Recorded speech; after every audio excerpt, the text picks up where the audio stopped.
Hi, my name is TeresaCurrivan. I am a licensed marriage and family therapist and a mother and an author, and I specialize in neurodiversity. I'm going to be reading out loud my article/blog post entitled, Are We Overdiagnosing Our Girls? Why applying what we know about neurodivergent boys does not always work for girls. Why applying what we know about neurodivergent boys does not always work for girls. Understanding neurodivergent girls, especially those who are also gifted, is one of the most overlooked areas in psychology and education today. While we've made some progress in recognizing neurodivergent traits in boys, I believe we're still missing the mark almost entirely with girls. First, let's understand neurodiversity. The field of neurodiversity is still new. I stumbled into it when my own child had challenges in school despite being a very precocious toddler. I took him to every professional imaginable, entered the gifted homeschooling community, and became a writer, advocate, school therapist, and parent coach and consultant locally and internationally. I continue to learn. I've seen many diagnoses assigned to the neurodivergent, some that appear more accurate than others. We are all still learning. I have developed a way to begin to understand neurodivergent learners. It goes something like this. Within any particular neurodivergent individual are specific traits that impact each other. Examples of neurodivergent traits can be ADHD, highly creative learning style, a highly relational kiddo, having high sensitivities, or HSP as we call it, being a visual spatial thinker and learner, having sensory processing issues such as auditory processing, etc. It's important to understand each of these individual traits fully and accurately before moving on to understand any given student's learning style or neurodivergence. For example, if we misunderstand ADHD and then apply that misunderstanding to my method, the end result will most likely be slightly off or a complete misunderstanding of the child. A really common issue that I see is that when an auditory or visual processing issue are not detected, the full understanding of reading and language issues cannot be understood, as many sensory issues can be either fully or partially resolved, and then once ruled out, the issues such as dyslexia and language can be properly assessed if they didn't go away, if the symptoms didn't go away altogether. Understanding each of these traits accurately is the key, and we aren't there yet. So understanding how they co-occur is yet another level we have yet to reach as professionals who want to both diagnose children and understand how they learn. I hope that's clear. Neurodiversity is really complicated, and yet in my eyes, some days it's very simple.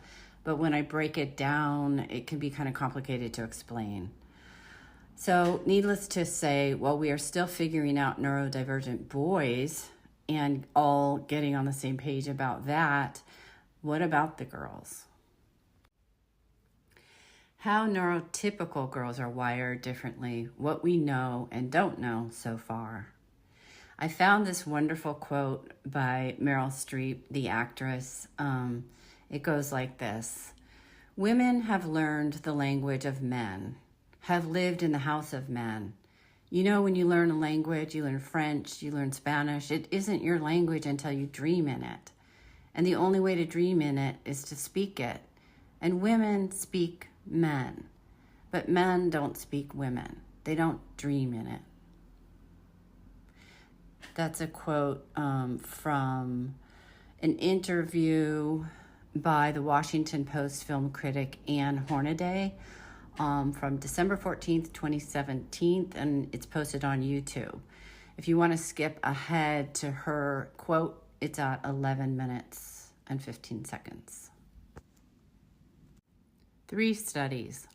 Number 1, in a study published in PubMed entitled Understanding Female and Male Insights in Psychology, Who Thinks What, the authors show that females think holistically, have higher sensitivity and therefore knowledge of feelings, have higher sensitivity to nuances in hearing, and this, combined with emotional sensitivity, allows them to pick up on more social nuances than men, have a wider focus on relationship building, express anger verbally rather than physically, place a higher importance on the motivation of actions rather than actions alone. And that is from, let's see, I have the link here and it's not going to translate very well, but it's from a NIH article, and you can go to the article to get the link to that on PubMed. What I find the most interesting about this study as I apply the information to the gifted and neurodivergent population is that all of these traits are signifiers of neurodivergent and gifted boys already.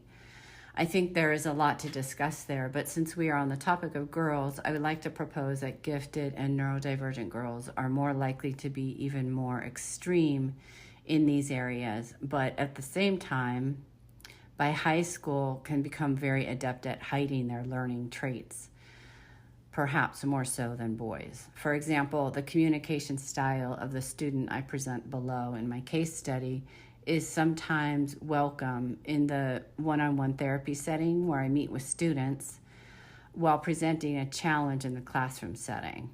So she goes off on tangents a lot and has a kind of circuitous way of talking.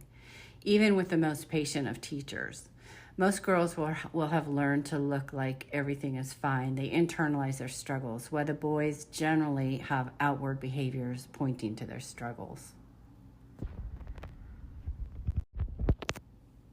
Number 3, because I have found that understanding the gifted mind is crucial to understanding the neurodivergent mind for both genders, it's important to understand what has happened in the past regarding studies in the field of gifted psychology, especially in the past century or so. We now know that the studies we have on giftedness come from men who were deemed gifted after the fact, the geniuses who produced something big and significant and then died. Think Einstein, Da Vinci, Jobs, etc. So not only were we missing men who had high potential and may not have produced something helpful for society, perhaps because they struggled in school, we were missing girls and women completely. Well, Letta Stetter Hollingworth performed serious risk to women than men. In 2013, the FDA cut the recommended dosage of the sleep aid Ambien in half for women, 21 years after it was approved, because women absorb the drug differently than men and wake up the next day at greater risk for accidents, end quote. Yale School of Medicine, January 13th, 2016. Number 3, because I have found that understanding the gifted mind is crucial to understanding the neurodivergent mind.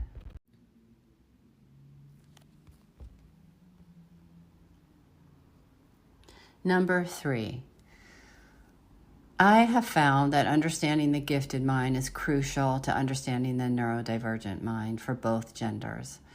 Because of this, it's important to understand a little bit of the history of gifted psychology and what we've learned and what we know more recently. We now know that the studies we have on giftedness come from men who were deemed gifted after the fact. So studying geniuses who produced something big and significant and then died. Think Einstein, Da Vinci, Jobs, etc.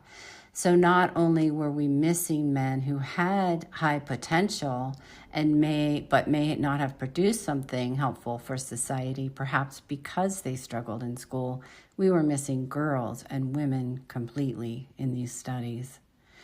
While Letta Stetter Hollingworth performed and published some very thorough studies of highly to profoundly gifted children in the early 20th century, over time, her studies were kind of put in the background and, I would say, completely ignored in favor of trying to understand these geniuses that I talk about, so that the field itself replicated the idea of the male high achiever who somehow made it through school. Letta Hollingworth died early, and although she published her studies and they were very thorough, those in the field of gifted psychology are just now beginning to return to her way of learning the deeper complexities of giftedness in the way that she understood them over 100 years later. The studies were there, but we couldn't yet see their value. High achievement does not always equal giftedness. In fact, learning differences are more common the more highly gifted an individual is. Going off on tangents, a case study. Cassie was a 9th grader when I first met her. She presented as a bit flat emotionally and said that she didn't really care about school. Her mother and her teachers were worried because she had previously been a straight-A student. It seemed to happen suddenly, toward the end of 7th grade, that she lost interest. It seemed abrupt and without any apparent cause. Cassie told me that she used to love school. She loved being there with her friends and accomplishing a lot in her classes. She was proud of herself, although she admitted she was becoming a bit bored with it all, but also worried because her grades were dropping off. Her mother and teachers assumed and feared that her depression was causing her downfall in grades, barely passing some of her 9th grade classes. Toward the end of the term, her mother and teachers were outright anxious about her situation. She was at risk of failing a few classes, which would mean falling behind. Falling behind in high school has major implications in parents' and teachers' minds, not only for graduation, but for potential college options and beyond. College had always been the plan for her. To say that the heightened anxiety was palpable is an understatement. The more the grown-ups worried, the more anxious and depressed she was becoming. I later found out that toward the end of 8th grade, she had begun self-harming behaviors. By the end of her first term in 9th grade, we conducted a suicide assessment and made sure she had the support she needed. As I worked with her and asked specifically about her school assignments that she felt were challenging, I would find that she came to life, cheered up, eventually when discussing the topic of various subjects, be they literature, like a classic novel she needed to read for English class, or the various elements of mitochondria for biology. What I found was that she was learning a lot in her classes and could talk about what she was learning. The hard parts for her were the tedium, the detail of answering specific questions designed to test her knowledge, making sure there was no plagiarism, and that she first of all read the book or listened in class. Cassie was a doodler and a fidgeter. She had what I call a high psychomotor drive, someone who needs to either move while they're learning or whose minimum amount of exercise each day in order to feel normal is more than what typical learners need. She was also highly creative. Highly creative learners often need to apply their knowledge and ask more questions with that knowledge that's already integrated in their mind in order to continue to learn. Answering questions that are designed only to test the knowledge can, especially over time, begin to feel deadening to this type of learner. Additionally, what I notice is that she's a very feminine thinker. I don't know how else to write about this at this point in time, but when she gets into the flow of a topic, has permission, does not feel judged, and has someone to bounce ideas off of, she can seem to just go off on a tangent. I allow tangents. I have the luxury of working with students one-on-one where the goal is mental health, not education. But I think many teachers who have the time and understand this way of thinking know that for some learners, this is where the good stuff is. A learner like Cassie might think of something about a classic novel that applies to today's world in an entirely different way that is not taught. She may be shy about even bringing it up. These are also the students who might lead us into new ideas in science or any area in the future should their learning style be supported and not shut down. The shutting down is where we see the depression and anxiety. Without our help and our understanding, they are confused and don't have an outlet for their intellect or creativity, at least not at school. So Cassie wasn't giving to her teachers what she was giving into me in the one-on-one setting of a therapy office, but it was in there. She had the understanding, and she even had pretty fully developed ideas of what she wanted to do with her knowledge of the novel and of mitochondria, etc. While there are many boys who fit a similar profile, I think that girls are shutting down more silently. Additionally, many have a talking and learning style that is more collaborative and rests on a web of various connections, ideas that we don't fully understand yet.